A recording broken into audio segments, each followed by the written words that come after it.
Il est 23 h, la nuit vient de tomber sur les bords de la Méditerranée. La saison estivale bat son plein, mais au QG des gendarmes à Lunel, pas de vacances. Bruno est adjudant-chef au PSIG, le peloton de surveillance et d'intervention, spécialisé dans les opérations à risque. Allez, c'est parti. Et ce soir, c'est une nuit à 100 à l'heure qui l'attend. À peine en voiture, et déjà une mission tombe. On part sur une rixe à la fête de Bayargues, à la fête votive de Bayargues. Ça arrive fréquemment, hein. Surtout vers la fermeture des fêtes vers 2 h du matin.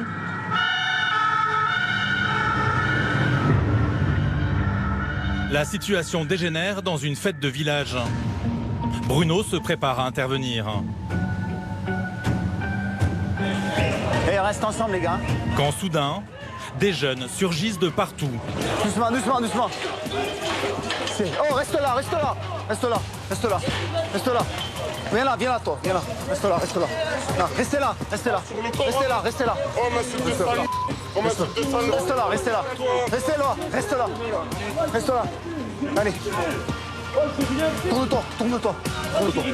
Tourne-toi. Les jeunes fêtards très alcoolisés sont survoltés. Juste la gazeuse dans les yeux. Oh, j'ai rien fait. Mais alors qu'ils cherchent à comprendre ce mouvement de foule, la situation se tend. C'est quoi le truc? On part sur une bagarre. Ouais. On gère l'histoire. Eh, oh, sors de là.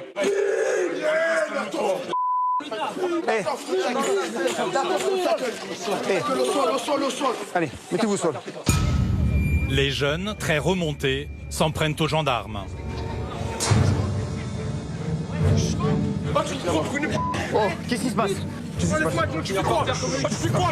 Tu mets moi par terre, tu flippes. Tu m'as mis pour me frère.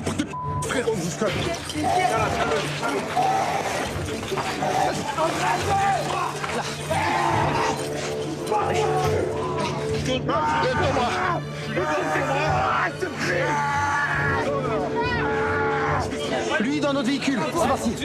Pour Bruno, pas question de traîner. En attendant que la tension redescende, le PSIG exfiltre les plus agités. Pourquoi on fait ça? Pourquoi il y a des Pourquoi les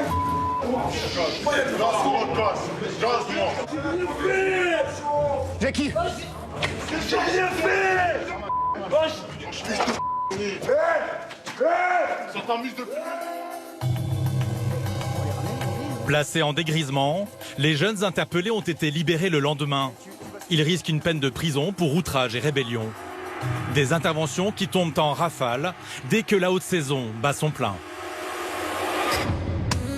En Méditerranée, c'est l'une des destinations préférées des vacanciers. Les plages de l'Hérault et ses stations balnéaires. En été, des milliers de touristes déferlent sur le littoral, en quête de farniente et de soleil. Mais parfois, les choses tournent mal. Pour assurer la protection des estivants, 200 gendarmes sont mobilisés, ceux de la compagnie de Lunel. Parmi eux, Fred, le gendarme du PSIG. Avec lui, gare au débordement. Nous, c'est comme les pompiers, quand on se dépasse, ça ne passe pas pour rien.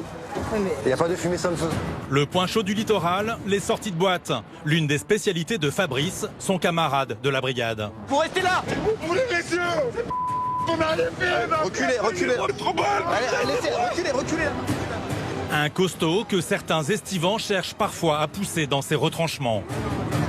Donnez mon sac. Allez, Non. hop, on arrête le cinéma. Montez là. Vas-y, vous restez là. C'est quoi ce cinéma là?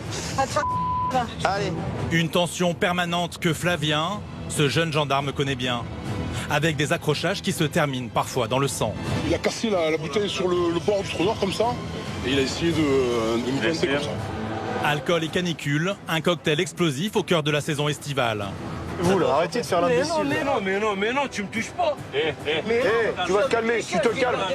Les gendarmes en alerte, aussi sur les routes, comme Olivier, ce motard au caractère bien trempé. J'allais emmerder personne. Je te le dis. Il va avoir fort à faire avec un chauffard qui va dépasser les bornes. Calmez-vous. Pendant tout l'été, les gendarmes de l'Hérault nous ont ouvert leurs portes. Vous allez découvrir leur quotidien sur le terrain, mais aussi en dehors, en famille et entre amis. T'es comme ça? et à un moment, tu tentes à te relever et tu viens tourner. Voici un nouvel épisode de cette enquête sous haute tension. 100 jours avec des gendarmes de choc.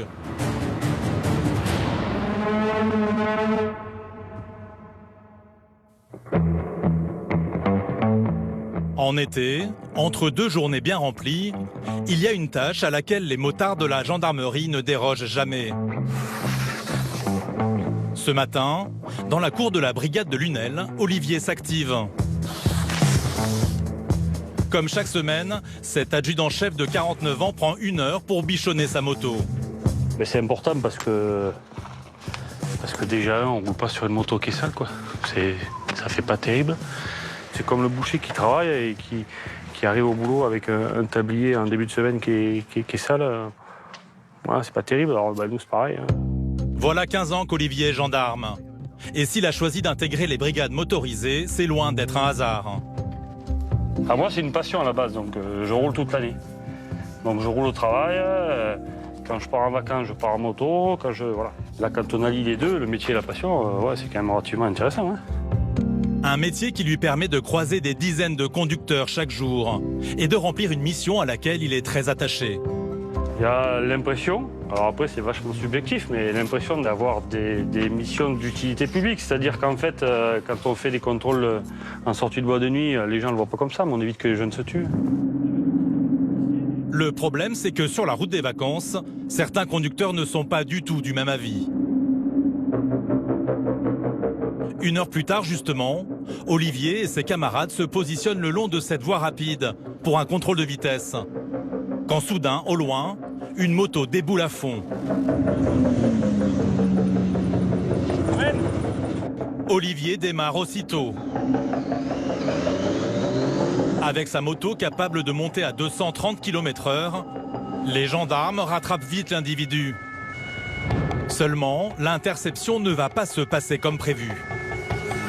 Arrivé à ce rond-point, le motard ne l'entend pas de cette oreille. Vous avez fait ce que vous avez fait. Tirez-vous ici, s'il vous plaît. Tirez-vous ici. Tirez-vous ici.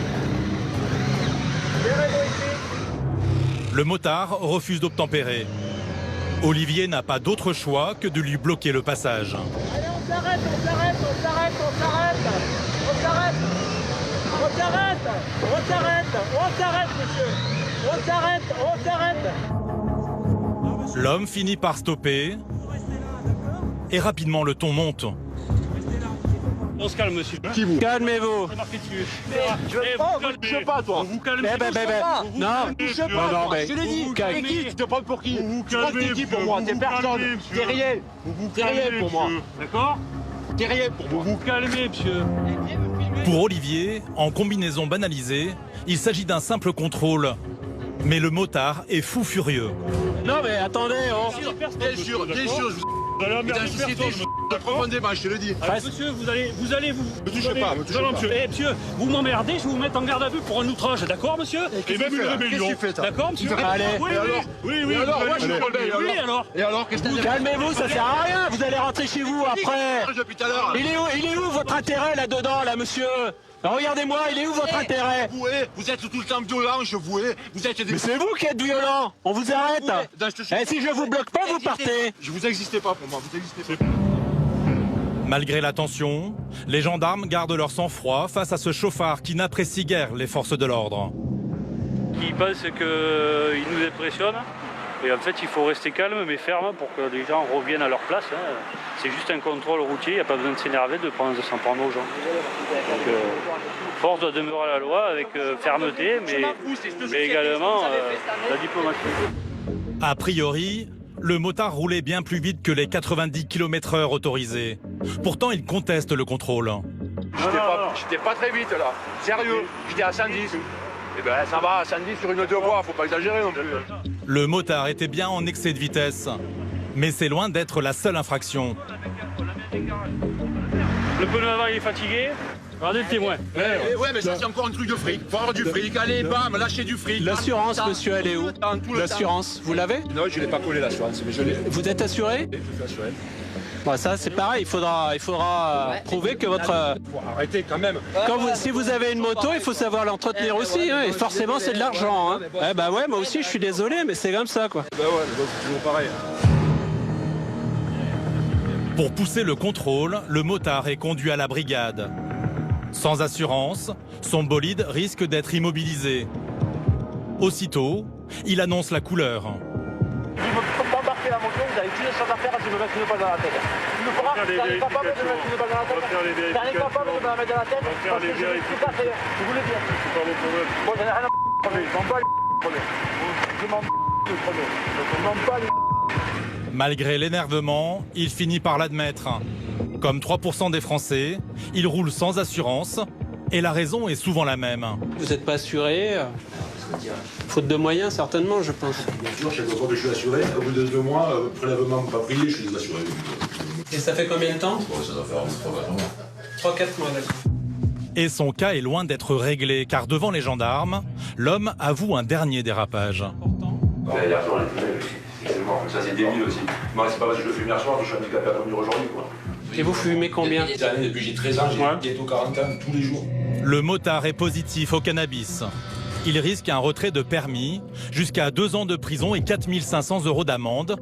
Les choses s'annoncent mal. Là, vous êtes en train de me bousiller la vie. Calmez-vous. Je ne peux pas me calmer, c'est bon. C'est mon seul véhicule, je fais comment maintenant pour aller bosser? De toute façon, monsieur, vous savez, que ce soit vous ou les autres, restez ici. Hein. Je fais ce que je veux, t'as la moto, qu'est-ce que tu veux? Tu veux moi aussi? Vous restez ici. J'appelle quelqu'un. Coincé, l'individu commence à perdre ses nerfs. Voilà. On se calme, on se calme. Les flics qui m'ont arrêté, ils m'ont embarqué la moto, faut que tu viennes me chercher à Palavas là. On se calme là. Sur les mots, c'est on se calme, d'accord? Je suis en train de péter un plomb, c'est ce véhicule, je vais travailler comment moi? Calmez-vous. Oh. L'homme devient incontrôlable. Pour Olivier et ses collègues, il y a des limites à ne pas franchir. Les petits noms d'oiseaux, vous oubliez. C'est moi qui vais monter dans les tours sinon. Là. Montez, allez-y. J'en ai rien à p***, j'ai plus rien à perdre. Allez-y, tabassez-moi. Vas-y, faites-moi plaisir. Est-ce que j'ai dit que j'allais vous taper? Tabassez-moi. Calmez-vous. Tabassez-moi, faites-moi plaisir. Calmez-vous. Qu'est-ce que tu fais? Allez, je pèse. Tu me fais mal là. Pas d'accord, ça va. Non, tu vas casser les pieds, tu vas manquer de respect, ça fait 1 heure. Ça suffit de faire. J'ai mal. Ton bras. Vous êtes calmé? Je vous lâche. Tiens, vous êtes vraiment, hein. Franchement, c'est Vous abusé. êtes en garde à vue, monsieur, depuis ce soir. 18h10. Outrage, rébellion. Outrage et rébellion. Outrage, rébellion. Vous restez là. L'homme est allé trop loin. Pour un simple contrôle de vitesse, il va finir en cellule. Les collègues vous servent, vous voulez pas vous arrêter. Vous n'avez pas d'assurance, le pneu avant il est fatigué, vous êtes sous stup. Ça suffit pas, monsieur? Pour faire le canard? Bon, en plus vous faites le ronflant, monsieur, vous faites le ronflant, ça marche pas ici, c'est la gendarmerie.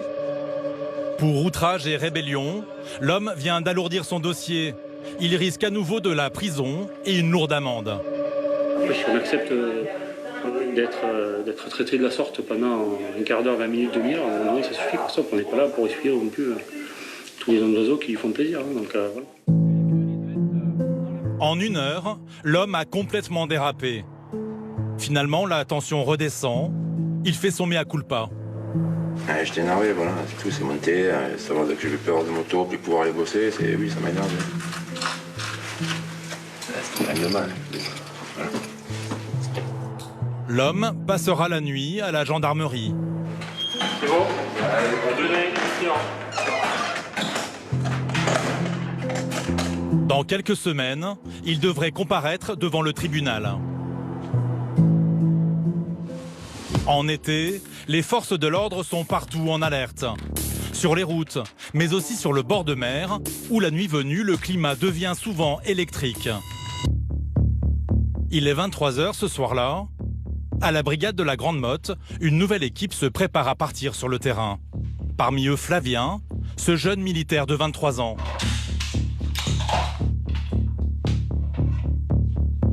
La gendarmerie, une vraie vocation. On ne sait jamais sur quoi on va tomber dans la soirée ou dans la journée. Et c'est ce côté un petit peu aventure où on ne sait pas où on va, on ne sait pas sur quoi on va tomber, qui est attirant et assez excitant. Et de l'aventure, Il va y en avoir très vite. Flavien n'est même pas monté en voiture qu'une mission tombe. Une grosse bagarre vient d'éclater à la sortie de la plus grande discothèque de la station balnéaire. On vient d'être appelé par le COG, là, une bagarre d'une dizaine d'individus au niveau de l'accès 48, là, en sortie de la dune.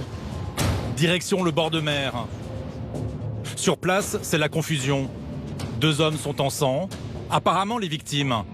Les gendarmes tentent d'y voir plus clair. C'est qui contre qui? C'est quoi le groupe? C'est ces deux messieurs, vous êtes ensemble là? Et c'est vous deux qui avez été... Venez un peu. La priorité, identifier les agresseurs qui n'y sont pas allés de main morte. Donc c'est lequel? Il vous a frappé avec une bouteille? Ouais, avec des bouteilles, ouais. Ils avaient une glacière en fait. C'est lequel qui vous a frappé? Ouais, c'est les deux là, qui sont assis là. Lui qui pointe du doigt là. Lui qui pointe du doigt. Ah, ouais. Et c'est celui qui pointe du doigt qui a sorti un tissu de bouteille, il vous a frappé avec? Il a cassé la bouteille sur le bord du trottoir comme ça. Et il a essayé de nous planter comme ça. Bon, celui-là on va le prendre. La victime a été tailladée à coups de tesson de bouteille. Il est sérieusement touché. J'ai des débris, alors bougez pas trop. C'est des débris qui sont plantés dedans. J'ai pris des bouteilles partout en fait. Et même l'œil. J'ai pris des coups de tesson. C'est que vous êtes ouvert? Il a des débris de... Parce que j'ai pris des bouteilles partout. L'homme n'a rien vu venir. En se baladant sur le front de mer, tout a dérapé en quelques instants. Il s'est passé qu'on a croisé 2 personnes. On n'a pas eu de conversation du tout désagréable. Et ils ont commencé à s'énerver. Voilà. Mais vraiment, pour rien. Moi, c'est la première fois que ça m'arrive. Mais souvent, on n'est pas habitué des bagarres, je vous rassure. Je vais avoir un gros budget de pressing à... Je pense que ça va partir direct à la poubelle. Du côté des agresseurs présumés, évidemment, la version n'est pas tout à fait la même. Regarde, monsieur, c'est celui-là qui va chercher la merde en premier. Ah, il est là. C'est pas l'hygiène, c'est celui-là, regarde. C'est celui-là, regarde. Il est vieux. C'est celui-là. Mais leur version des faits va être aussitôt démentie par un promeneur qui a assisté à toute la scène. Vous êtes qui, vous, dans l'histoire? C'était moi. Et du coup eux, ils ont sorti les bouteilles contre nous là-bas. Les 4 là. Ils se connaissent? Non. Messieurs, venez avec nous, s'il vous plaît. Venez ici, s'il vous plaît. Venez. Flavien et ses collègues éloignent le principal suspect pour l'interroger. Mais ses explications sont pour le moins confuses. Asseyez-vous là. C'est pas que je te laisse jusqu'à tu fais ton travail pour que tu me dis un monteur. Asseyez-vous. C'est pas avec moi. Qu'est-ce qui s'est passé? Il est venu pour nager la chaleur. Lui, il a vu arrête. On a fait le maximum. Après... Si tu y a rien. Comment? Pour l'instant, c'est pas très clair. On essaye de mettre ça à plat, là, d'essayer de comprendre qui est contre qui a fait quoi surtout, et voir qui est-ce qu'on emmène si on a des gens à emmener. Mais alors que les choses semblent se calmer, soudain, la tension remonte brutalement. Dégage là. Monsieur, arrête de me dire dégage. Arrête de me dire dégage. Tournez là-bas, c'est vous tranquillement. Amin, ouais Youssef. Ya Youssef. Ouais Amin. Les gars, on le prend. Venez avec nous, monsieur. Ouais. Non, lui aussi, par avec nous. Mais il est là qui n'a pas garé. Allez, montez dans le véhicule, monsieur. Ouais. Allez, mettez les mains dans le dos. Goulum Amin Biléou, machin. Doucement. Mais donne ta main alors si tu veux pas que ça aille fort. Tranquille là. Une fois en route, comprenant que les choses se compliquent, l'agresseur présumé devient nerveux. Vous là, arrêtez de faire l'imbécile. Mais non, tu me touches pas. Tu vas te calmer, tu te calmes. Mais chef, j'ai rien fait moi. Tu te calmes. Pourquoi je calme? Mais pour rien. Tu te calmes. Ça veut dire quoi ça? Ça veut dire que t'arrêtes de gueuler. Je suis comme... Mais j'ai pas gaulé, chef. Si, tu gueules. Il faut dire que son coup de sang peut lui coûter cher. Pour coups et blessures, il risque jusqu'à 3 ans de prison et 45 000 € d'amende.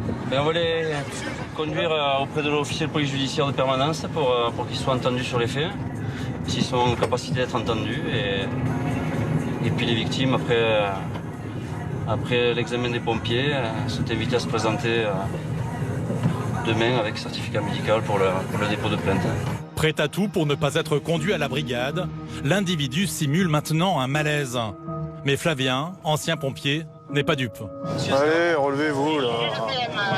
Apparemment, tu as pris une identité déjà. Non, mais c'est rien, il fait le malin. Là, Tout à l'heure, il était pas fatigué pour se battre, hein? Hein? Ouais, je me dis que ça doit être là. Souvent ça? Ouais, souvent.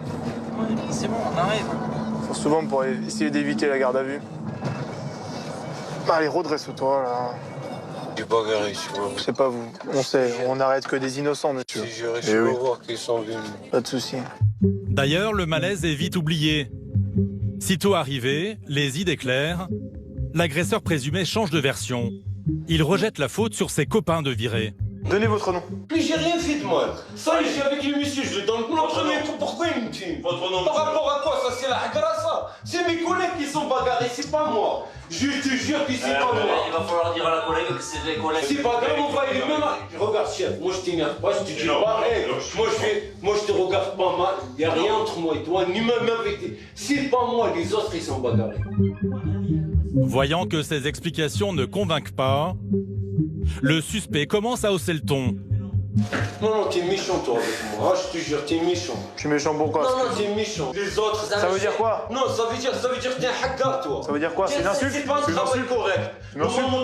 Comme il m'a fait, c'est lui là. Il a entendu les autres pour moi. J'ai fait quoi? Non, tu m'as fait un petit jet tac, j'ai bu, allez, c'est bon, c'est moi le c'est mon nul le clochard. Allez, soufflez, monsieur. Non, je souffle pas. Vous refusez de souffler? Je souffle pas, oui, je refuse. Vous refusez? Oui. Vous êtes sûr? Oui, sûr et certain. C'est votre dernier mot? Oui, sûr. Très bien. Ouais. Tu t'es pas bien avec moi, t'as pas fait un travail pour l'autre et pour moi. Donc lui, il refuse de souffler déjà. L'homme n'arrange pas son cas. Visiblement alcoolisé, il tente d'entraver la procédure. Mais pour lui, la nuit va être longue. Là, il va être auditionné par la collègue officier de police judiciaire. Allez, venez, monsieur. Seulement ce soir, Flavien va devoir être très patient avec ce nouveau pensionnaire, prêt à tous les stratagèmes. Vous vous mettez sur la chaise? Allez, on y va. C'est sûr que ça sauve pas la fenêtre. Ouais.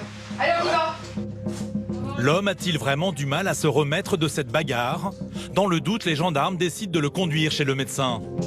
Ah ouais, le docteur, allez, ça va bien se passer. Allez, go. Allez, on y va. Ah ouais, le combat est Allez. c'est là tu vas voir. Allez. Non, ça c'est la hagara. On se calme.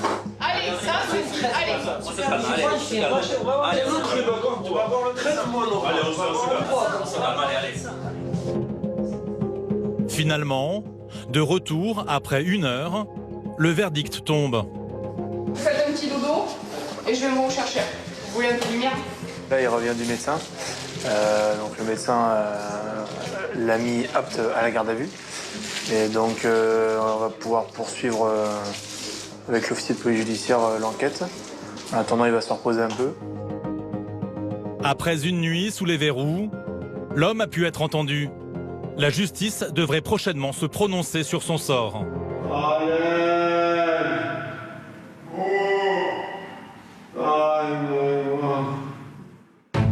Une vigilance de tous les instants pour les gendarmes. Heureusement, en dehors des journées de travail, la Méditerranée présente aussi quelques avantages.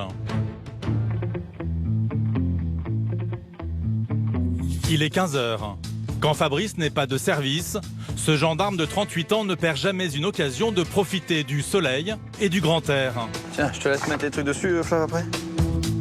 Cet après-midi, avec sa fille et quelques camarades de la brigade, c'est pause détente entre 2 grosses soirées d'intervention. Ça fait du bien de pouvoir décompresser un petit peu après nos nuits et nos journées mouvementées avec l'afflux touristique. Et puis, c'est quand même dommage de ne pas profiter d'un si beau site. Fabrice, passionné d'activités nautiques, a sorti son bateau.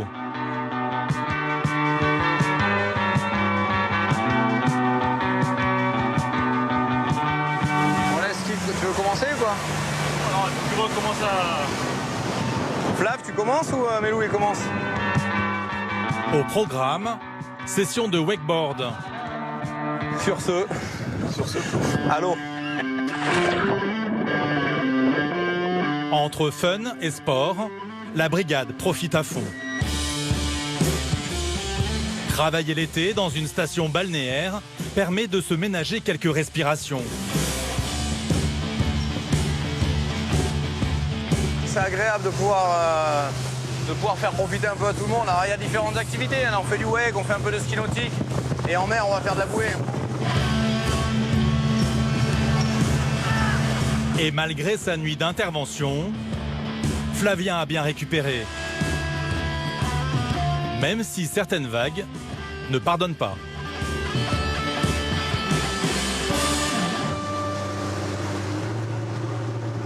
C'est souvent ce qu'on préfère, nous, hein, quand on en fait, c'est la gamelle. C'est celui qui paiera sa tournée, celui qui prend la plus belle gamelle paye sa tournée. Hein. Après 1 heure dans l'eau... Après l'effort, le réconfort. Hein. Pour récupérer, petit encas avant de reprendre le travail, plus tard dans la soirée. Ouais. Attaque à 23h. On va être en forme là. C'est ça, bien détendu. Et justement, passé cette parenthèse ensoleillée, Fabrice va devoir retourner sur le terrain. Une fois le soleil couché, ici la nuit est loin d'être une partie de plaisir. Il est 23h à la brigade de la Grande Motte. Fabrice est d'attaque, après son après-midi de détente. À 38 ans, le gendarme a déjà une bonne expérience de la saison estivale. Et ses nuits parfois stressantes. 8 heures de patrouille de nuit, à voir nos paillotes et boîtes de nuit, en espérant que les estivants soient calmes ce soir. Le problème, c'est que ce soir-là, justement, les estivants ne vont pas lui laisser 1 minute de répit.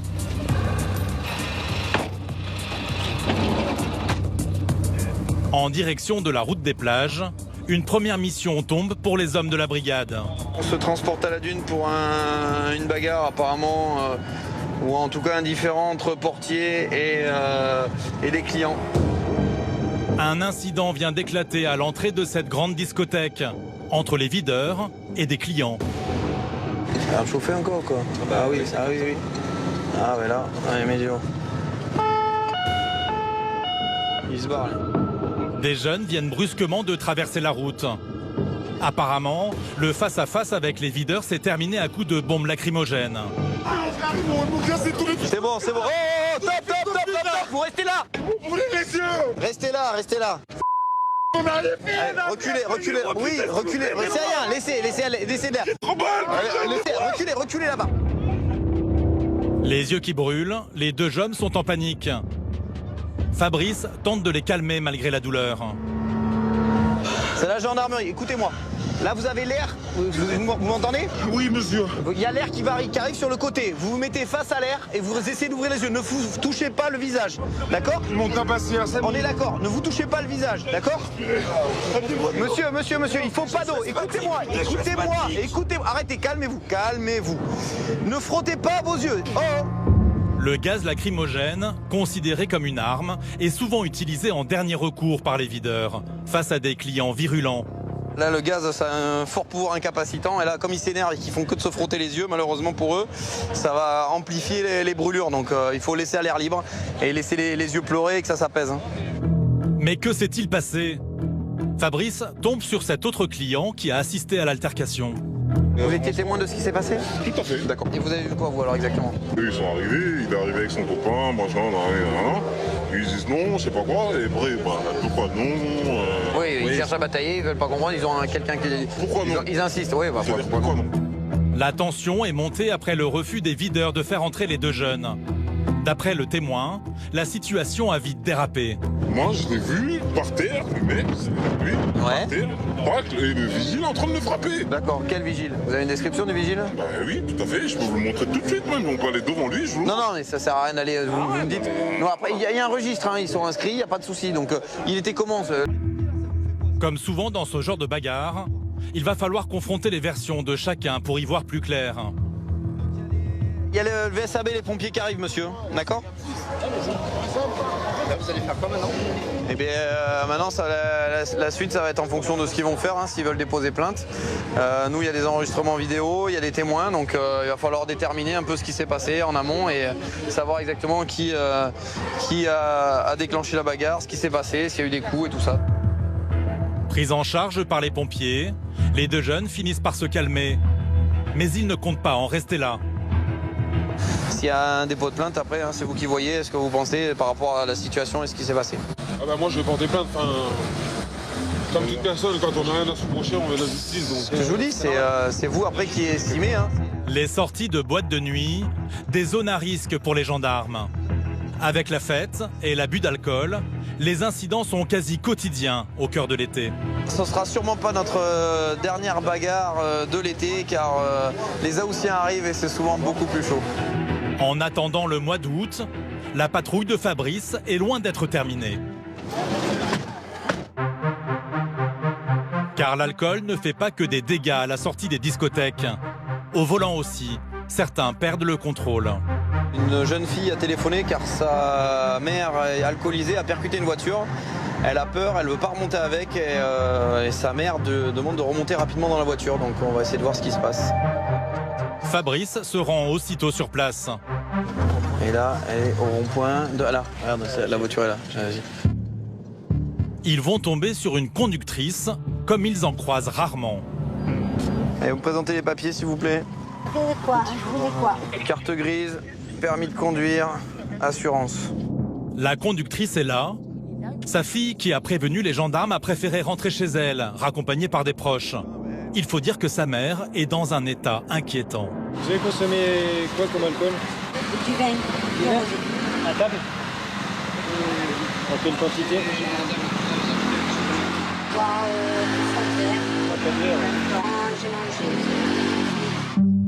Apparemment, la mère de famille est totalement ivre. Et la suite du contrôle va très vite se compliquer. Mon collègue tient l'appareil, vous soufflez. Allez-y. Vous voyez l'embout? Prenez une grande respiration, vous soufflez dans l'appareil. Allez-y. Dans l'appareil. Hein. Encore. Alors madame, regardez. Mettez-y du vote, sinon ça va mal se passer, d'accord? Une simple remarque qui met le feu aux poudres. C'est quoi que t'as dit là? Mettez-y du vote, sinon ça va mal se passer. C'est-à-dire ça, vous allez refuser de vous soumettre à un dépistage alcoolémique. C'est plus contraignant pour vous, c'est plus contraignant, c'est ce qu'il cherche à vous dire. C'est le cas que ça va mal se comparer. Non, mais... Dans un état second, la conductrice refuse le contrôle d'alcoolémie. Les gendarmes tentent de rester diplomates. Ça vous voulez faire enlever la voiture? Vous trouvez que vous y mettez du vote là? C'est vous qui allez enlever la voiture? Non, pas moi. Vous écoutez ce que je vous dis ou pas? Non. Stop. Non mais allez c'est bon. Vous allez où? Je dégage, je me casse. Eh madame, vous allez arrêter votre cinéma là? Tu sais quoi? Va te faire un... D'accord, c'est tout? Vous avez fini? Fabrice intervient alors que la dame reprend le volant. Allez, prenez vos affaires et vous venez avec moi madame, dépêchez-vous. Ouais. La priorité du gendarme, ramener la conductrice à la brigade pour connaître son taux d'alcoolémie. Allez, hop, il y a le permis qui est resté. Hop, et... Madame, restez ici. Restez là. Le souci, c'est que la mère de famille devient incontrôlable.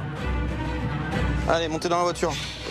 Asseyez-vous. Non, mais on fait quoi pour pas monter dans la voiture? On fait quoi pour On fait rien, restez dans la voiture. Non, mais on fait quoi? Enlevez votre sac. On n'est pas obligé. Stop. On n'est pas obligé. Stop. Arrête. On n'est pas obligé. Bien sûr que si, on est obligé avec votre comportement. Non. Allez, hop. Non, mais si on a un bon comportement, on n'est pas obligé. Et le problème, c'est que vous l'avez pas, le bon comportement, madame. Allez, stop. Pour Fabrice, la plaisanterie a assez duré. Il est temps de reprendre les choses en main. Voilà, allez. Je monte pas avec vous. Donnez-moi mon sac. Montez dans la voiture, dépêchez-vous. Donnez-moi mon sac. Allez, non. Hop, on arrête le cinéma. Montez là. Vas-y. Hop, allez. Vous restez là et vous n'allez pas me saouler. Stop. Vous restez là. C'est quoi ce cinéma là? Allez. La dame enchaîne les sautes d'humeur, tantôt insultantes, tantôt complices. Fabrice doit composer. Ma voiture, elle est mal garée. Mais non, ça va, on a le droit de se garer comme ça ici à la Grande Motte. Vous avez le droit, mais moi, votre voiture, elle n'a pas le droit, moi. Ah, mais elle s'est garée comment la voiture? C'est vous qui l'avez garée là? Non, je ne l'ai pas garée là. Ah bon, ouf. C'est vous qui m'avez dit, je l'ai garée là. Bon, on essaye de rester calme maintenant, d'accord? Mais moi, je suis calme. Bon, alors on s'insulte plus? Non, mais on ne s'insulte plus. Ah, très bien. Et vous savez, plus c'est calme... Mais attends, mais s'il y a quelqu'un qui vient et qui fait dire « Ah, la voiture, elle est mal garée ». Non, ça risque rien. On a prévenu la police municipale, ils sont avec nous et votre voiture, on la met en sécurité, d'accord? Arrivé à la brigade, il est temps de découvrir le taux d'alcoolémie qui la met dans un tel état. Allez, venez avec moi, vous venez ici. Attention à la marche. Mais avant de souffler, la femme minimise les faits. J'habite juste à la Grande Motte. Je suis allée faire un apéro à la Grande Motte. Donc de la Grande Motte, je vais à la Grande Motte. Voilà. Vous n'y avez pas été à pied? C'est tout. La mère de famille gagne du temps. Fabrice tente une petite manœuvre. Là, on va essayer d'avoir un souffle un petit peu plus long et un souffle continu, d'accord? C'est pour déterminer le taux que vous avez. Et ça se trouve, vous n'êtes pas suffisamment alcoolisé, vous avez le droit de conduire. Ce qui serait quand même surprenant. Après de longues minutes de palabres, le résultat va peut-être enfin tomber. Concentrez-vous. Allez-y, soufflez. Encore. Mais rien n'y fait, la conductrice est incapable de souffler. Ah, ça va être compliqué là. Malgré la patience de Fabrice, impossible pour l'instant de poursuivre dans un tel état. Ah là c'est très compliqué parce qu'elle met pas de bonne volonté et en plus elle est fortement alcoolisée. Je pense que pour le taux ça va être compliqué. J'aime l'alcool, je suis une alcoolique, oui. Et quand on dit moi, je suis sereine. Alors moi, à côté là, et là, oui. Putain, pour qui? Pour vous, pour moi, pour vous. Alors, bâtard. Pas la peine d'insister, la dame est placée en dégrisement. Une situation que Fabrice a appris à gérer avec le recul. On passe du rire aux larmes avec ces gens-là, assez facilement malheureusement. Résultat, la femme sera entendue le lendemain. Pour son refus de se soumettre, elle risque une suspension de permis et un passage devant la justice. Une fin de soirée agitée. Pourtant, à quelques kilomètres de là, d'autres gendarmes sont déjà d'attaque pour prendre le relais alors que la nuit se termine.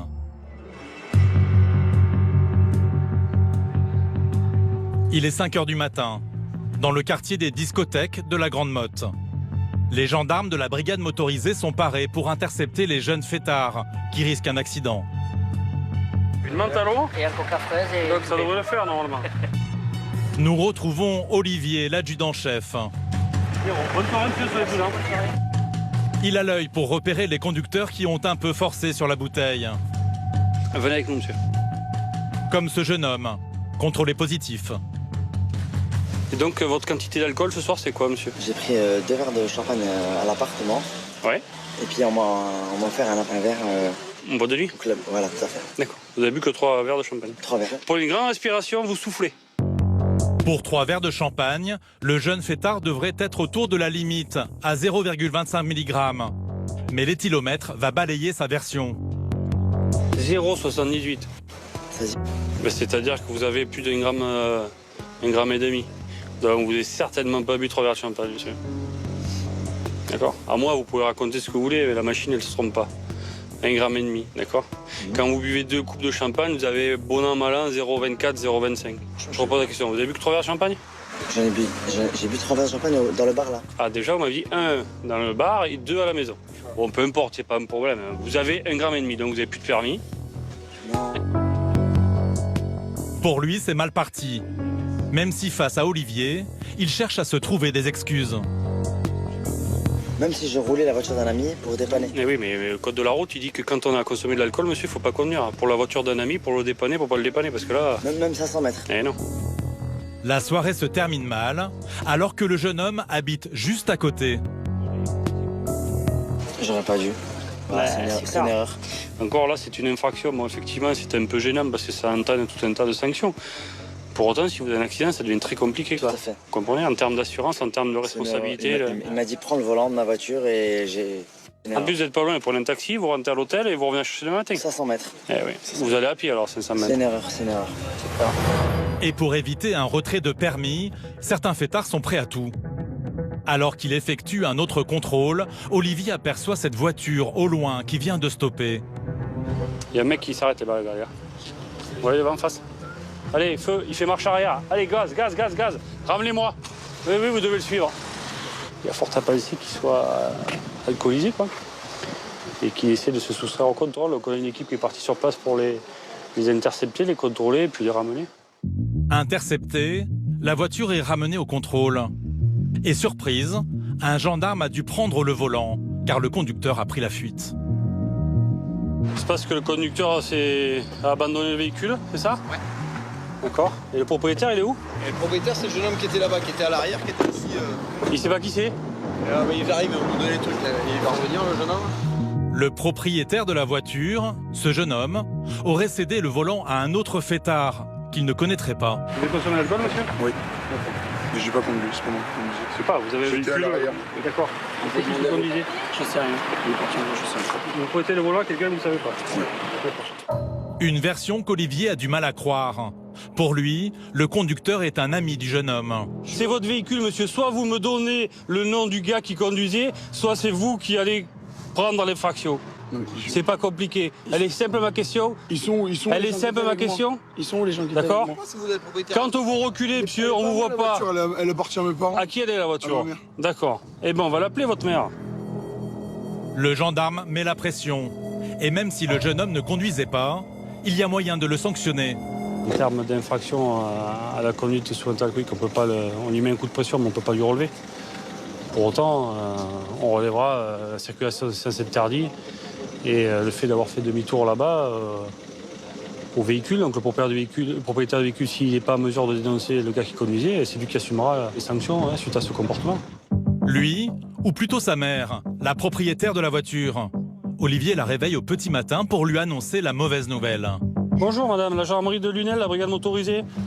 Oui, bonjour. Pardonnez-moi de vous réveiller un peu brutalement. Je vous explique en 2 mots.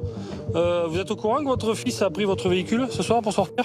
Oui, je sais qu'il en a. D'accord, voilà. Donc en fait, on a un petit problème, c'est qu'au niveau, ils sont 4 dans le véhicule, arrivés au niveau du contrôle, ils font demi-tour et repartent en sens interdit.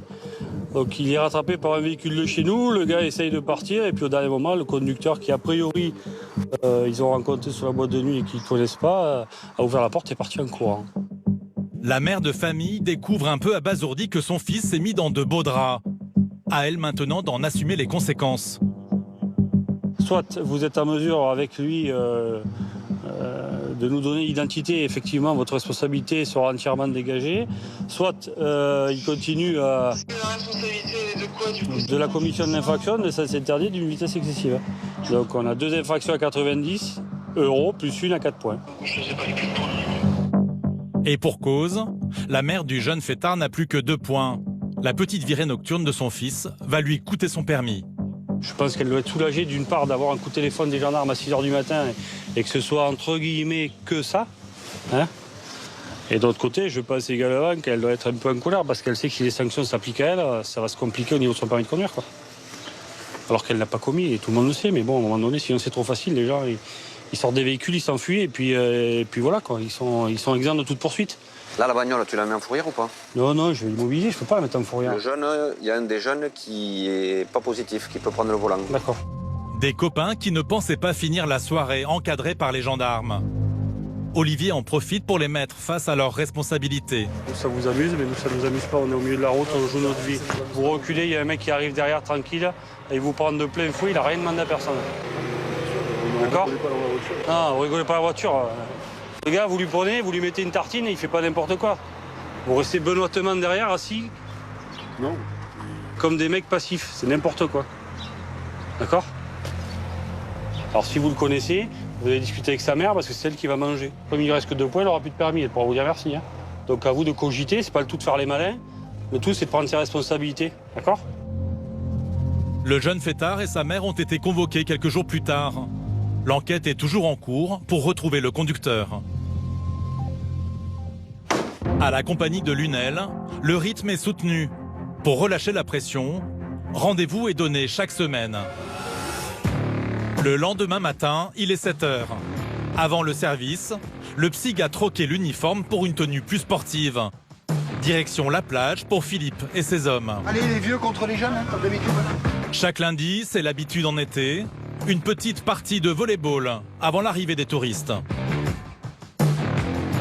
On est combien? 12. Eh ben 12, 6 contre 6. Ah, on joue en 2-2-2. Pendant 1 heure, du cardio et de la bonne humeur pour les hommes forts du PSIG.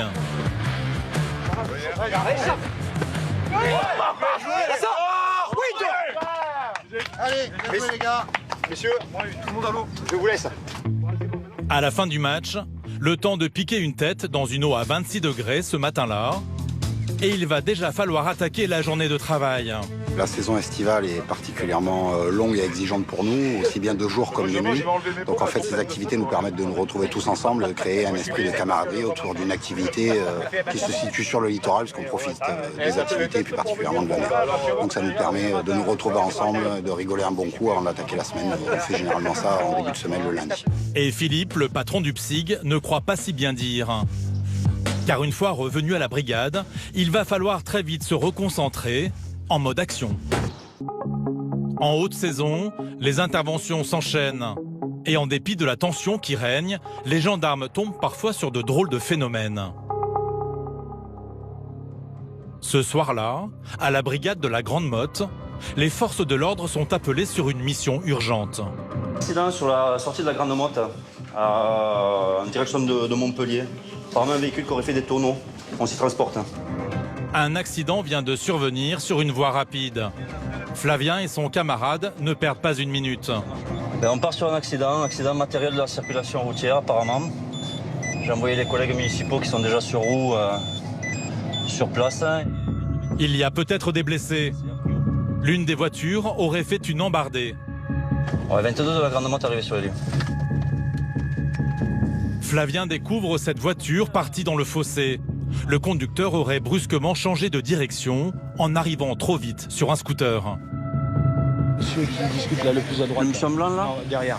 Ah, derrière qui était au volant. Ouais. Apparemment il suivait un scooter qui pensait qu'il était plus à droite, mais il était au milieu de la route, d'après ce qu'il nous dit. Et il a donné un coup de volant, il a pris dans les graviers et il est parti. Ok, ça marche. Heureusement, aucun blessé. Le conducteur a eu la peur de sa vie. Ce soir-là, en pleine canicule, un coup de chaud serait à l'origine de l'accident. À cause de chaleur, je crois, je ne vois pas bien. On a collé déjà. On n'a pas collé, mais je ne sais pas combien de mètres. Et je lui dis, je tape un petit peu, je tourne, un petit peu, mais je tourne beaucoup. Une version plausible, car pour une fois, l'alcool n'a rien à voir dans l'affaire. Il n'y a pas d'alcool, c'est bon. Pas de blessés, un miracle. Car sur cette 4 voies, la voiture est dans un sale état. Quand même eu beaucoup de chance parce que quand on roule à 110, forcément, les dégâts ils sont quand même assez conséquents. Par précaution, l'homme est pris en charge par les pompiers. Tu sais pas encore si tu transportes là? Non. De toute façon, tu conditionnes au cas où et ouais. Dans le camion, on te tient au jeu. Parce qu'il avait pas de douleur, hein, c'est ça? Nous, il nous a dit qu'il avait pas de douleur, mais après... Il a quand même un choc à 110. Donc. Ah oui, non, mais c'est pour ça. Hein. Pour Flavien, un accident sans gravité. En plein été, certains carambolages sont bien plus meurtriers. Que ce soit grave ou pas grave, sur le moment, on fait son boulot et puis on réfléchit après. Bon, après, moi, pour ma part, ça fait que 2 ans que je suis en gendarmerie. Avant, j'étais pompier volontaire, donc les accidents, j'en ai vu quelques-uns un petit peu avant quand même, en 5 ans, donc non, les accidents, ça va, on gère, on fait au mieux. Des accidents parfois mortels. Une fois sur 3, c'est l'alcool qui est à l'origine du drame. Et justement, à peine terminé, Flavien est appelé sur une autre mission. Cette fois, c'est un piéton qui pose problème sur la route. Au niveau de la pharmacie, tu as un homme au milieu des voies qui gêne la circulation. Oui, c'est bien pris. Est-ce que tu peux me redonner l'avenue, s'il te plaît? Je t'ai pas reçu. Un grand classique en été. Les soirs de canicule, certains fêtards boivent plus que de raison. Des fois, il y a des gens qui sont en train de dégrader des choses. Autant il peut être en train de se mettre en danger sur le milieu de la route. Donc pour l'instant, on n'en sait pas plus. On verra sur place ce qu'il en est. Mais Flavien et son collègue ont beau avoir l'habitude. Ce soir, ils vont quand même tomber sur un sacré numéro. Je crois qu'on tient notre champion du monde. Les gendarmes découvrent un jeune homme qui n'a pas l'air dans son assiette. Bonsoir monsieur. Allez, baissez les bras s'il vous plaît. Venez vers moi s'il vous plaît. Voilà, mettez-vous contre le portail s'il vous plaît. Allez, qu'est-ce qui vous arrive? Je suis malheureux dans ma vie, chef. Pourquoi vous êtes malheureux? Malheureux dans ma vie. L'individu n'a pas l'air agressif, mais il est très alcoolisé. Rejoint par une autre patrouille, les gendarmes doivent le ramener à la brigade pour le mettre en dégrisement. Bon, qu'est-ce qu'on fait de celui-là? Je vais le ramener à là. T'as du monde avec toi, Non. Seulement, Flavien et ses collègues ne sont pas au bout de leur peine. Car le jeune homme compte bien poursuivre sa soirée dans la station balnéaire. Vous remettez vos chaussures. Allez, mettez vos chaussures. Ouais, vous m'embarquez. Allez, monsieur. On va aller à la brigade. Il y a quelqu'un qui peut venir vous récupérer? Si personne ne peut vous récupérer, je vous laisse pas là. Je suis majeur. Si personne ne peut vous récupérer, je vous laisse pas là. Appelle la police du chef des stupéfiants. Je vais appeler personne. Je te respecte. La tête de ma mère, je viens avec vous. Allez, super. Impeccable. Finalement, il accepte de suivre les gendarmes, non sans une dernière requête. Ah, je peux voir une gorgée de vodka? Non. La vodka, c'est fini là pour ce soir. Pour l'instant, tout se déroule bien. Mais ce soir, Flavien et son collègue sont tombés sur un personnage particulièrement bavard. C'est pas compliqué. Bon, après, l'idée c'est de trouver la meilleure solution pour lui. Et là, vu ce qu'il faisait au milieu de la route, il est susceptible de recommencer. Si on le laisse partir, on peut pas le laisser partir dans cet état. Ils ont raison. À partir du moment où personne ne peut venir le récupérer, la seule solution c'est de le mettre en dégrisement. Pour sa sécurité avant tout, hein, parce qu'il a pas l'air bien méchant. De Palavas, voilà, bye bye. Il est plutôt sympa. Ils ont vu un mec, état d'ivresse. Ma parole, je remercie. Je le remercie. Sur le chemin, le fêtard se lance dans un show, sous le regard imperturbable de Flavien, qui tente de garder son sérieux. Bye bye bye.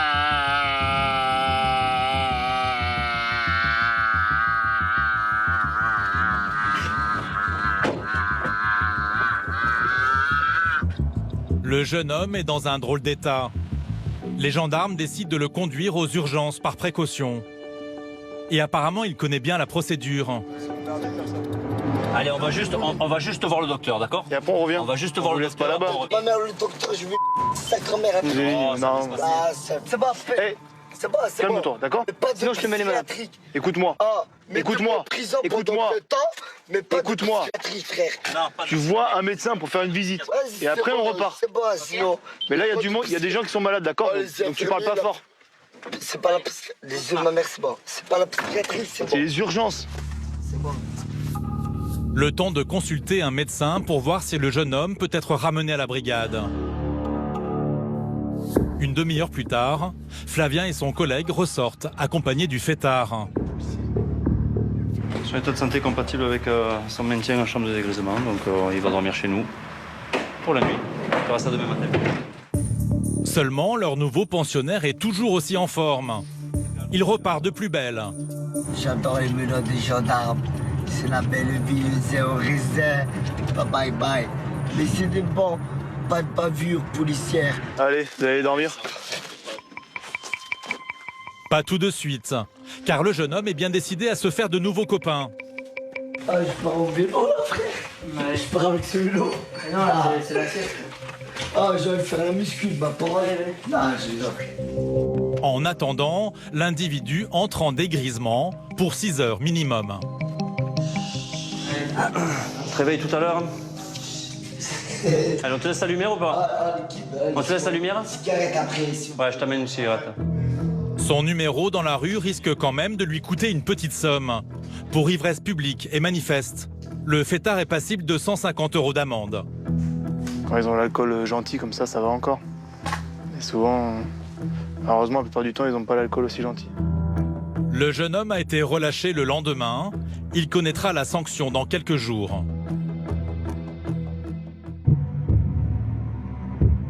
Des vacances sous tension pour les gendarmes qui interviennent un peu partout sur la côte, y compris sur les routes, où dans le trafic, certains conducteurs sont de vrais dangers pour les autres.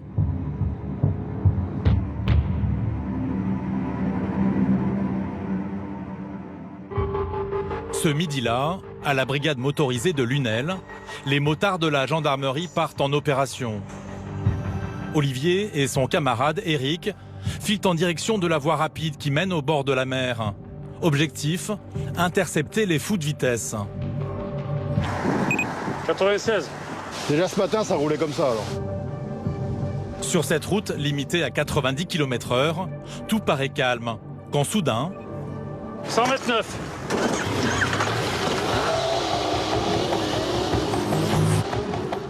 Une camionnette blanche vient de passer à toute vitesse.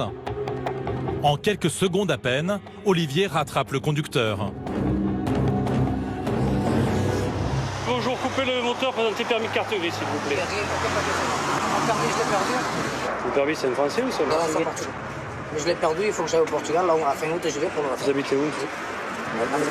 Vous avez une pièce d'identité autre où il y a votre adresse? Non, il n'y a pas votre adresse. Non, j'ai rien. Ça commence mal. L'homme d'origine portugaise n'a aucun papier sur lui. Et rien pour prouver qu'il a au moins le permis.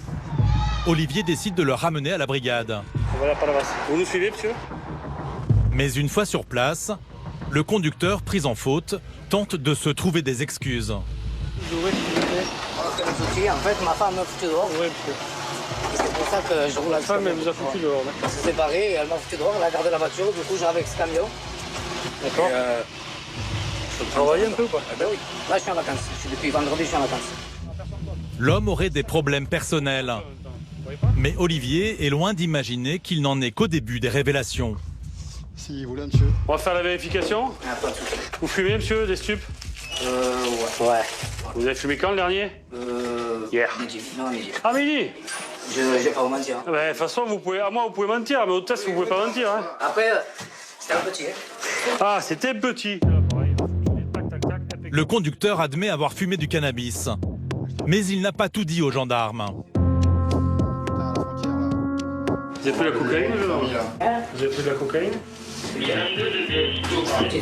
C'est la totale, quoi. C'est la totale. Non, mais on s'est pas déplacé pour rien, quoi. Hein. Un peu de sup, pas de permis, pas d'assurance. Un sacré palmarès pour un chauffard. Sa pointe de vitesse risque de lui coûter très cher au final. En fait, en résume, vous roulez sans assurance, sans carte grise, avec de la cocaïne, du stup, 139 pour 90. 129, pardon, pour 90. Vous comprenez que ça va se compliquer un petit peu quand même. Hein? Rien que pour la cocaïne, le conducteur risque jusqu'à 2 ans de prison et 4 500 € d'amende. Olivier a beau avoir du métier, il est rarement tombé sur un tel danger de la route. Non, mais c'est quand même un cocktail explosif, hein, monsieur, vous croyez pas? Sans vous faire la morale, hein, on fait que discuter. Nous sommes bien d'accord. Et il y a plus simple aussi quand même, hein. Alors que l'homme va être convoqué par la justice, il semble totalement inconscient de la gravité de ses actes. Du coup, il faut que j'en rappelle à la maison, ça? Je pense que ça va être un peu comme ça que ça se passait, oui. Non, ne me dites pas ça. Merci. Ramenez-moi, mais je le pose. Oui, bien sûr. Bien sûr. Et si vous voulez, je vous le lave en même temps. Et je fais la pression des pneus. Ah, j'ai une moto, vous voyez bien que je peux pas vous ramener. Non, mais vous m'accompagnez jusqu'à la maison et je pose le camion. Bien sûr, mais bien sûr. Vous me laissez rentrer avec. Ouais, bien sûr. Ah, mais vous rêvez ou quoi? Vous n'avez plus de permis. Vous êtes sous stup. Je vais pas vous les accompagner jusqu'à chez vous. Le chauffard vient de perdre son permis. Mais surprise, Eric, juste à côté, fait une découverte en consultant les fichiers de la police du Portugal. Les autorités portugaises disent que monsieur n'a pas de permis de conduire. Comment ça, je pas le permis? Bah alors? Flûte alors. Vous l'aviez, vous l'avez plus. Pas bon ça? Vous le saviez, monsieur? Non, non, j'ai mon permis. Bah, je vous ai pas menti jusqu'à maintenant. Eh, ça commence un peu. Je vous dis que non, je vous dis que j'ai mon permis, c'est que j'ai mon permis. J'ai pas le permis, attendez, quand même. Quand même, vous voyez bien que c'est un honnête homme. Hein? De là à imaginer qu'il roule sans permis, à 129 avec du stup. L'homme a-t-il encore un permis portugais, valable en France? Olivier lui laisse le bénéfice du doute. Début septembre, on se revoit, je vous appelle, et vous m'amenez un document officiel, pas une photocopie bidon, là. Non, non, non. Non, mais je préfère vous le dire. Vous m'amenez un bon document qui justifie que vous avez un permis. Sinon, on sera obligé d'ajouter le défaut de permis à la longue liste des infractions que vous avez commises aujourd'hui. Vous comprenez ce que je veux dire? En attendant, l'homme repart à pied. Il sera convoqué dans quelques jours. Au revoir, monsieur. Ça marche. Pour les gendarmes, pas de cadeau pour ces fous du volant. L'an dernier, 69 personnes ont trouvé la mort sur les routes de l'Hérault. Après, c'est pas un gars méchant, mais le problème, c'est qu'il se rend pas compte que c'est un danger public, quoi. Le mec, il a cocaïne et cannabis, il roule sans assurance. Au lieu de rouler doucement, attaché et tout, il roule à 129. Pour lui, ça lui paraît normal. En plus, son permis, c'est encore à définir, mais je suis pas persuadé, l'âge qu'il a, s'il a pas compris. Ça va être compliqué, quoi.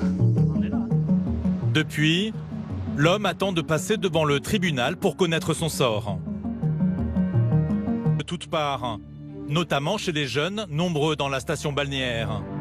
Le soir venu, les dérapages ne sont pas rares. 23h au psych de Lunel. Fred et ses camarades partent pour une nuit riche en rebondissements. C'est bon pour le matos? En plus, tu l'as... J'ai mis dans ta portière. Ouais, gazeuse, tu peux sortir. Quelques minutes plus tard, un appel tombe déjà. La PM est sur les lieux suite à un accident entre deux véhicules dont l'un des deux serait non titulaire du permis de conduire. Ouais, on est sur les lieux, on y va tout de suite. Là. Un accrochage vient de survenir en plein centre-ville entre deux voitures. Les véhicules sont sacrément endommagés. Ils sont les conducteurs. On a vu le conducteur de la Seat. Lui, il est arrivé en sens interdit. Attends, et eux, ils sont d'où là? C'est des amis, ils sont tous venus incurieux. Et le conducteur. Et les gars, tous ceux qui ne sont pas concernés se cassent. Le conducteur sans permis de conduire, il est avec deux collègues là-bas derrière. Heureusement, pas de blessés. Mais l'un des conducteurs n'a pas de permis. Avant d'en savoir plus, Fred éloigne les curieux qui commencent à entourer les gendarmes. Vous circulez, vous n'avez pas... C'est l'accident. Non mais l'accident, vous êtes concerné par l'accident ou pas? On est derrière, on était dans la voiture. Ah, vous étiez dans la voiture? Oui. Donnez-moi vos pièces d'identité, si vous étiez dans la voiture. Voilà, vous partez parce que sinon je vous prends les pièces d'identité, je prends les identités. C'est clair? Ouais. Ouais. Ils n'ont rien à faire là, ça fait un attroupement. Et niveau sécurité, c'est pas optimal. Ça arrive souvent, ça? Ouais, ça arrive souvent là. Mais là, avec la population que ça attire l'été, c'est pas très sécuritaire, quoi, on peut dire. Toi, t'es le conducteur qui dit véhicule qui est ici. D'accord? Venez avec moi, les deux. La priorité maintenant pour Fred, déterminer les responsabilités de chacun. Qui c'est qui n'a pas le permis là? C'est moi. Pas le permis toi? Non, mais je code et je passe mes heures de conduite. J'avais une date dans 6 jours. J'avais une date pour passer l'examen du permis. En fait, qui c'est qui a un tort là? Qu'est-ce qui a pris ça interdit? C'est toi qui as le permis, c'est toi qui as un tort. Oui, j'ai pas vu qu'il y avait pas le... dans le sens interdit. Moi, j'étais en 30-35, 32. Pour avoir grillé un sens interdit, l'autre jeune écopera de 4 points en moins et 135 € d'amende. En revanche, pour le vacancier sans permis, ça se complique. Donc ce monsieur va nous suivre et l'autre monsieur, on va le verbaliser pour le sens interdit. Ouais, ok, d'accord. Pas de chance. Ce soir, le jeune sans permis a croisé la route d'un autre chauffard. Son sort se jouera devant le tribunal. Il risque 800 € d'amende et une mise en fourrière du véhicule. Mais le psych n'en a pas fini, car les nuits de l'Hérault cachent aussi d'étranges personnages. Quelques minutes plus tard, Fred reçoit un appel plutôt surprenant. Psych Lunel sur l'écoute. Signale un homme de type africain qui pratique le marabout et qui est armé d'un couteau. Ah, de Psych Lunel, c'est bien pris, tu fais une ASM, on est sur place. L'homme aurait une arme blanche. Pour Fred, pas question de prendre le moindre risque. S'il a un couteau, Taser et tout le bassin. Monsieur, bonjour. C'est la gendarmerie. C'est la gendarmerie. Portez les mains des poches, restez sur place. Restez là. Posez ce que vous avez dans les mains. L'individu coopère et rapidement Fred tombe sur le fameux couteau. Qu'est-ce que vous faites, monsieur? C'est mon couteau traditionnel, ça, c'est pas grave. D'accord, mais qu'est-ce que vous faites ici? Je passe la nuit ici pour l'instant. Aujourd'hui, je viens de manger au McDonald's. D'accord. Vous habitez où? Pour l'instant, j'ai pas une habité. J'ai habité à Gabian. Ouais. Et de Gabian, j'ai fait la marche. Je suis venu jusqu'ici. L'homme serait donc un marabout, un sorcier africain. Seulement, en discutant avec lui, Fred a des doutes. Ses propos sont plutôt étranges. En fait, je vais vous dire la vérité. Je suis monté dans un bus auquel je devrais arriver à Montpellier. D'accord. Et dans ce bus, je me suis retrouvé dans une autre planète du coup. Et moi, je ne comprenais plus rien. D'accord. Du coup, je flotte. Je dis, la dernière fois, j'ai dormi à Lunel. Derrière Lunel, il y a un autre village. Et j'arrivais même pas à voir la route pour revenir à Lunel. Et je me suis dit, je suis dans une autre planète du coup. Il faut chercher ta place. Et je découvre pas mal de choses. Et je me lance dedans. Et j'aime ça aussi, découvrir, comprendre plus, aller en avance. D'accord, monsieur. L'homme semble illuminé. Le gendarme cherche à le ramener un peu sur terre. Dans les 2 mai, vous allez faire quoi alors? Vous allez partir sur Montpellier? Il faut que moi je trouve la voie. Il faut que si je veux, j'étais à Montpellier. Je suis rentré dans ce monde.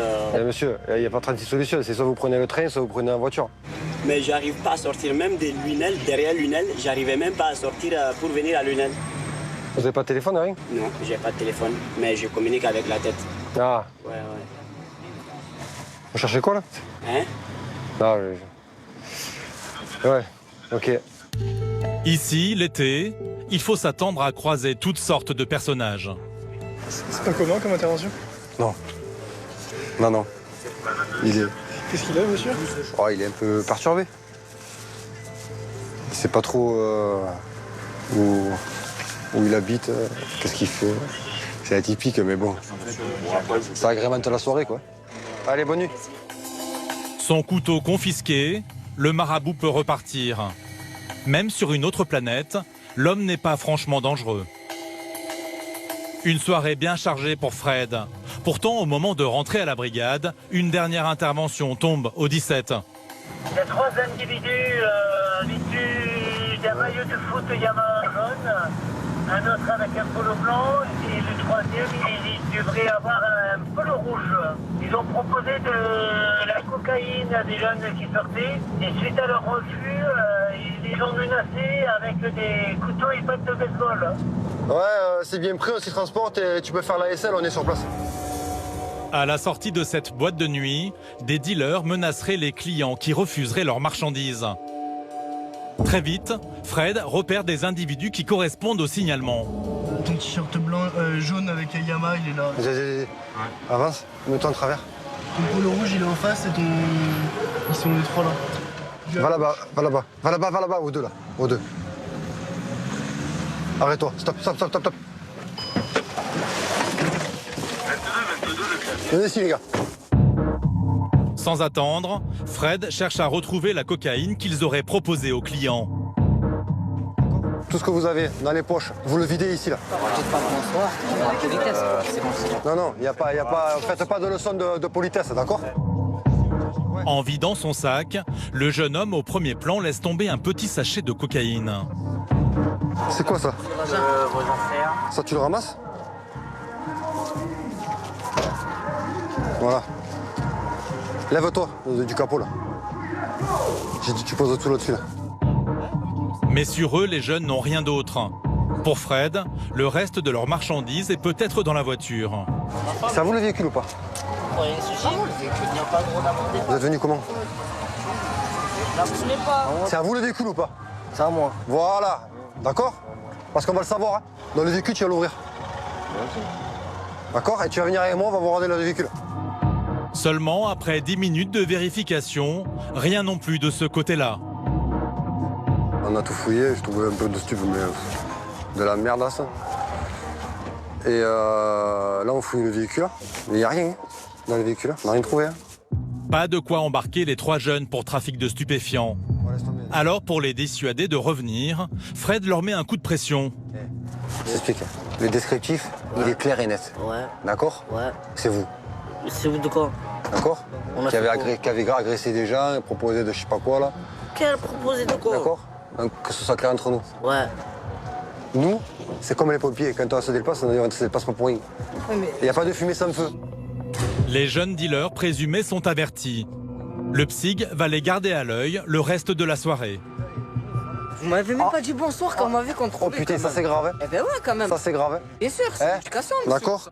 Donc là, nous on est là toute la nuit, pas d'embrouille. Ouais. Pour rentrer là, justement. Voilà. On est en train de rentrer, il n'y a pas de problème. Ouais, mais voilà. Allez, bonne soirée.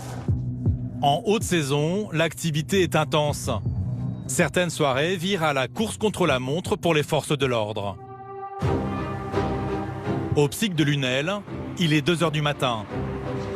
Nous retrouvons Bruno, l'adjudant-chef, lui aussi de service cette nuit-là. Ouais, donne-moi le diffuseur alors. Une urgence l'appelle dans un village tout proche. Des habitants angoissés viennent d'appeler le 17. On passe sur un cambriolage en cours. Donc là, on ne sait pas si c'est une habitation ou un mas. Les cambriolages, un fléau. On en compte 20 par jour en moyenne sur le département. C'est souvent en journée pour l'instant, lorsqu'il y a l'absence des propriétaires dans leur logement. Les hommes du PSIG débarquent dans ce petit hameau de l'arrière-pays. PSIG Lunel arrivé sur les lieux. Dans l'obscurité, des riverains ont aperçu des inconnus au comportement suspect. Ils sont peut-être encore là. Pour rester à droite, toi tu t'appuies à gauche. Ok.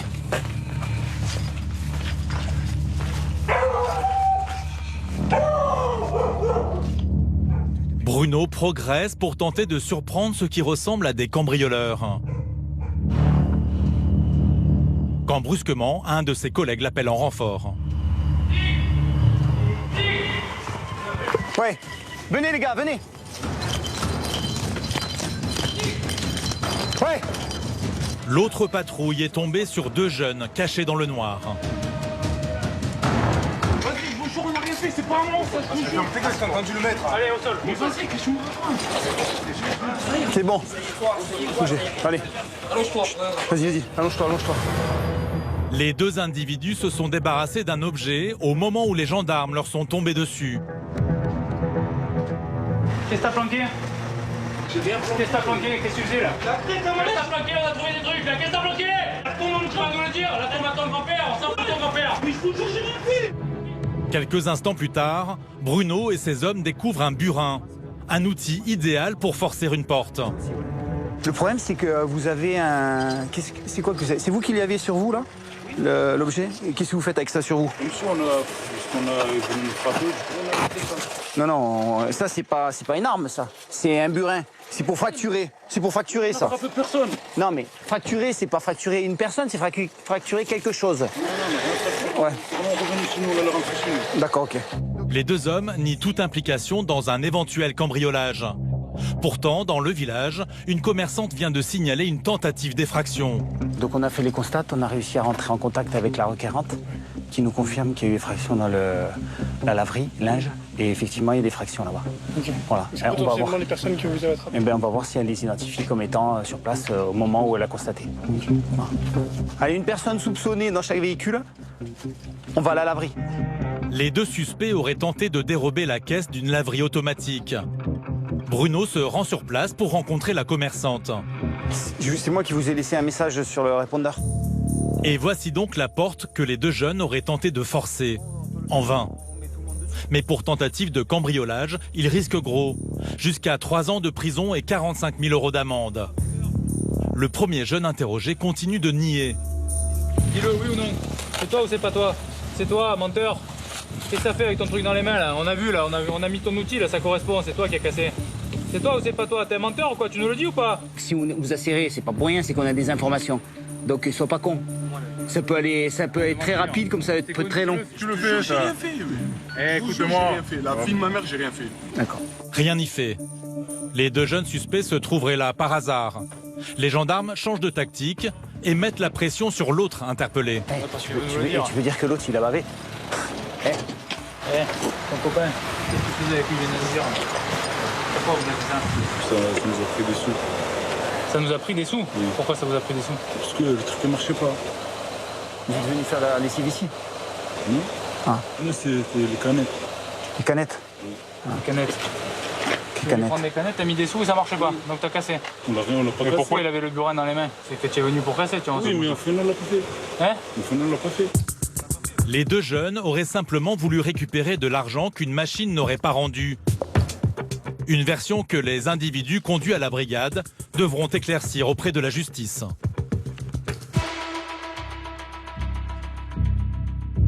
Le lendemain matin, à la Grande Motte, Jean-Yves, cet adjudant de 45 ans, part en intervention du côté de la plage.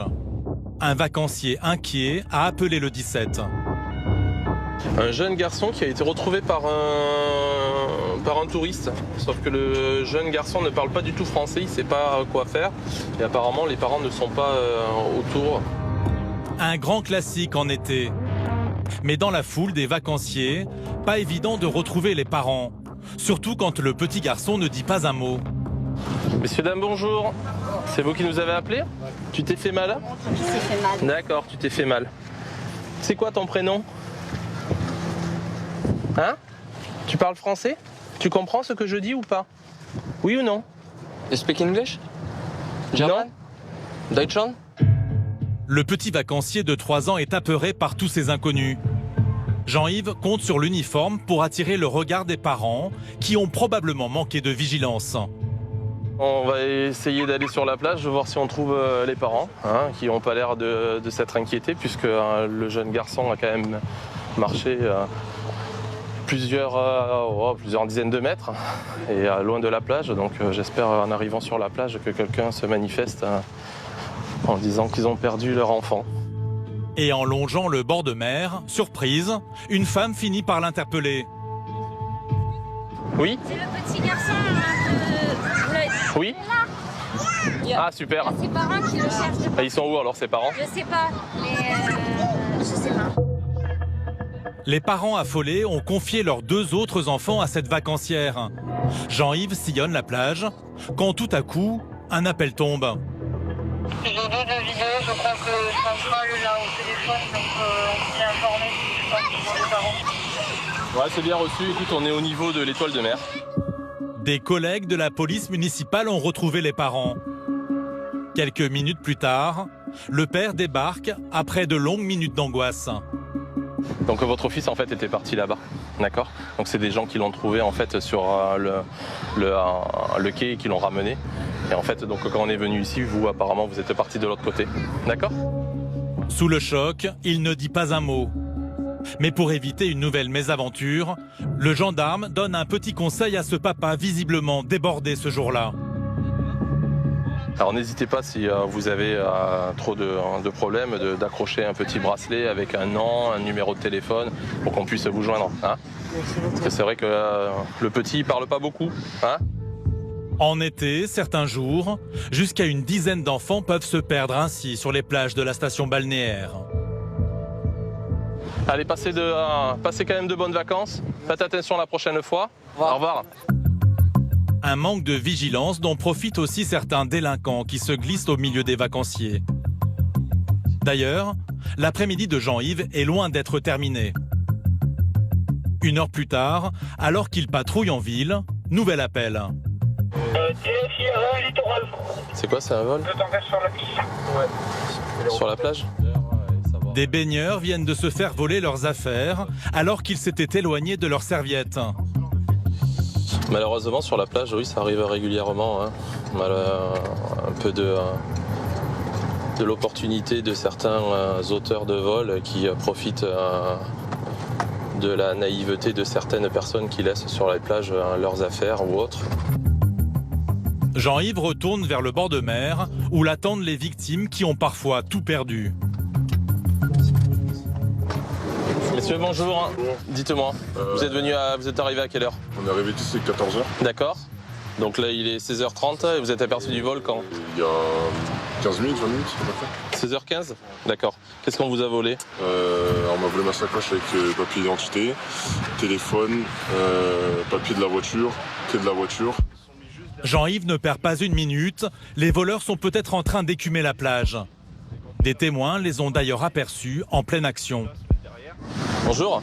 Apparemment, c'est vous qui avez vu éventuellement peut-être les autres. J'ai pas vu le mettre dans la valise. Ouais. Une personne a vu qu'il là. D'accord.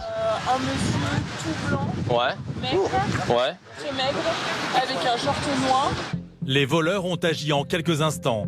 Juste le temps de repérer les 2 victimes parties se baigner en laissant leurs serviettes sans surveillance. Mais en fait, ils se sont posés, ils se sont juste mis derrière. Accroupis. Ouais. Après, j'ai pas regardé ce qu'ils faisaient. D'accord, ok. Je l'ai vu que je me suis mis ils sont partis, ils sont revenus et ils sont partis. D'accord, ils sont allés vers le parking. D'accord. Vous allez sur le parking, essayer de voir si éventuellement là ça correspond pas. Pour les victimes, les vacances tournent au cauchemar. Plus de papier, plus de clés. Impossible même de repartir avec leur voiture. Là, la voiture, malheureusement, à part prendre attache avec votre assurance pour la faire enlever et la mettre au moins à l'abri, après, soit vous récupérez votre double de clé chez vous et vous redescendez, soit ils vous refont... Le problème, il est là. La voiture des victimes peut être une piste. Car avec les clés en main, les voleurs seraient tentés de repartir avec. On va essayer quand même de tourner, on va voir si on trouve. Si on a quelque chose, je vous rappelle, j'ai votre numéro de téléphone. Mais pour Jean-Yves, l'enquête s'annonce difficile. Les individus ont agi rapidement. Il s'agit probablement de professionnels du vol. Je pense qu'ils ne sont pas restés sur la plage. S'ils ont commis le méfait, ça m'étonnerait qu'ils se soient restés dans le secteur. Ils savent très bien que les gens vont arriver et que la police municipale va être informée. L'adjudant reprend la route. Mais quelques minutes plus tard, mauvaise nouvelle. Ouais, c'est bien reçu. Jean-Yves, un nouveau vol? Un nouveau vol sur la plage. Le deuxième de l'après-midi. À quelques centaines de mètres, les voleurs sont repassés à l'action. Là aussi, les victimes sont des jeunes. Ils ont remarqué le même suspect. On a vu une personne qui faisait des allers-retours là. Ouais. On n'a pas prêté attention parce qu'après elle s'est allongée en fumant une cigarette.